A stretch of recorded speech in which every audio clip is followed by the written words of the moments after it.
Hello friends, good morning.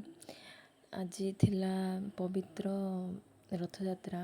तो सकाळु उठिला बेलू पूरा वर्षा जोर रे होची। आपण मैंने देखिपे गाँव में केते जोर वर्षा हो। तो दिन सारा तो वर्षा कंटिन्यू लगी रही तापर आम इवनिंग रे गले रथ टाणियापाई। आमर रथ पूरा प्रिपेयर हो जाइए। प्रथमे तीन ठाकुरों को आरती करागला। तापर एबे रथ चारिपटे 3 थर परिक्रमा कला परे ही आमे ठाकुरों को रथ को उठा जीवो। तो प्रथमे बड़ भाई बलभद्र आगे चली, मझे सुभद्रा, शेष आमर कालिया।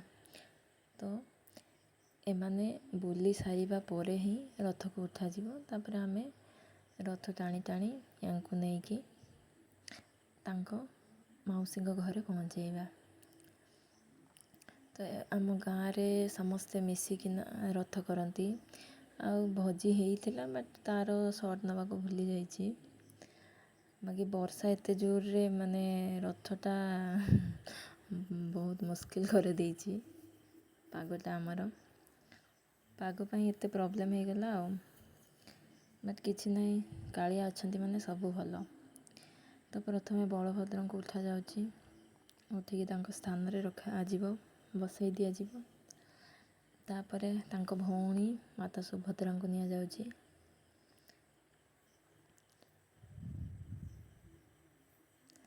तांको बसैला परे ही कालिया शेष रे जाती। जय जगन्नाथ। तो आपण मानक गोटे ही अनुरोध कि मो चैनल को आपण माने सब्सक्राइब करंतु। मो वीडियो को भल लगिले, पसंद लगिले आपण लाइक करंतु।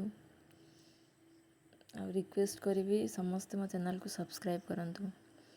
तो आम गाँव में रथयात्रा तो एमती हुए। आपण गाँव में केमती सब पालन करते कमेंट रे निहाती जणाइबे। एटा आम रथर पूरा फाइनल लुक, पूरा आम रथ रेडी। ठाकुर भी बसी जाइछंती। एबे आमे रथ दौड़ी धरी समस्ते टाणीबारे व्यस्त।